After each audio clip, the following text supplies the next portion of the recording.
तफ्तीशी हुकाम और पुलिस की मौजूदगी में कब्र कुशाई मुकम्मल कर ली गई है। इसी हवाले से मजीद बात करेंगे। खुर्रम गुलजारा में ज्वाइन करें। खुर्रम, अभी तक क्या बताया जा सका है पुलिस की जानिब से इस हवाले से?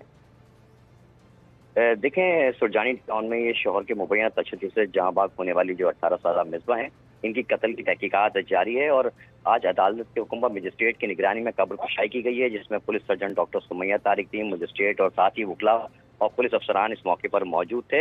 अदालती हुक्म पर बताया जा रहा है कि 9 जून को जहाँ बाग होने वाली मिसबा जो है वो शोहर के मुबैना तशद्दुद से जहाँ बाग हुई थी, जबकि मेडिकल बोर्ड ने बशवी चौक पर जो कब्रिस्तान है वहाँ इसकी कब्र कुशाई की और मौत की जो असल वजह है उसे जानने के लिए मेडिकल बोर्ड ने लाश का जो है वो मुआयना किया है और जरूरी जो अहम शवाहिद हैं वो भी हासिल किए हैं। साथ ही मिसबा के अहल खाना ने जो इल्ज़ाम लगाया कि शोहर के मुबैना तशद्दुद से जहाँ बाग हुई, इस हवाले से भी तहकीकात की जा रही है और मजीद जो फॉरेंसिक टीम थी वो उसने भी वहाँ से शवाहिद जो है वो डेड बॉडी से हासिल किए हैं। इन्वेस्टिगेशन पुलिस मिसबा के शोहर शहरियार भट्ट को पहले ही गिरफ्तार कर चुकी है ताकि मजीद इसमें इंकशाफात किए जाए, मजीद तफ्तीश की जा रही है। साथ ही जो मर्डर हुआ तो उसके बाद खातून के अहले खाना ने डर के मारे, उनका बताना है कि डर की वजह से, खौफ की वजह से पोस्टमार्टम नहीं कराया था। ताहम अब अदालत के हुक्म पर पोस्टमार्टम मुकम्मल कर लिया गया है, जिसके बाद मजीद तहकीकात को आगे बढ़ाया जाएगा। ठीक है खुर्रम, इस हवाले से तफसीलन आगाह कर रहे थे आप, बहुत शुक्रिया आपका।